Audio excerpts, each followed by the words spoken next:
Hello বন্ধুরা, আজকে আসলাম আরও একটা রেসিপি নিয়ে। আজকে বানাবো পমফ্রেট মাছের তেল ঝাল। মাছটাকে আগে থেকে নুন, হলুদ, লঙ্কার গুঁড়ো, লেবুর রস আর কাঁচা তেল দিয়ে মাখিয়ে রেখেছিলাম।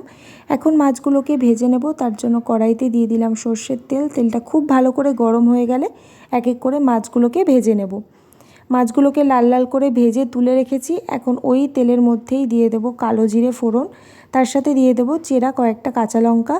লঙ্কাটা একটু ভাজা হয়ে গেলে দিয়ে দেব লঙ্কা আর পেঁয়াজ বাটা। ভালো করে পেঁয়াজটাকে একটু নাড়াচাড়া করে নেব। এরপর ওর মধ্যে দিয়ে দেব আদা বাটা, রসুন বাটা। মশলাগুলোকে ভালো করে মিশিয়ে নিয়ে একটু ভেজে নেব। তারপরে ওর মধ্যে দিয়ে দেব স্বাদ মতো নুন, হলুদ গুঁড়ো আর কাশ্মীরি লঙ্কার গুঁড়ো। আবারও মশলাগুলোকে ভালো করে মিশিয়ে নিয়ে অল্প একটু জল দিয়ে দেবো যাতে মশলাটা পুড়ে না যায়। তারপরে আবারও একটু ভালো করে মিশিয়ে নিয়ে এর মধ্যে দিয়ে দেবো একটা টমেটো টুকরো।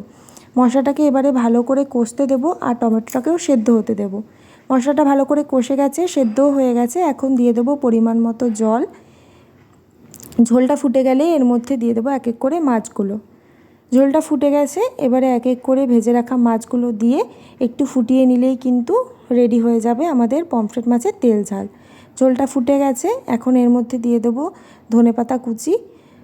তো ব্যাস, আমাদের পমফ্রেট মাছের তেল ঝাল কিন্তু একদম রেডি। তোমাদের এই ভিডিওটা কেমন লাগলো অবশ্যই কমেন্ট করে জানাবে।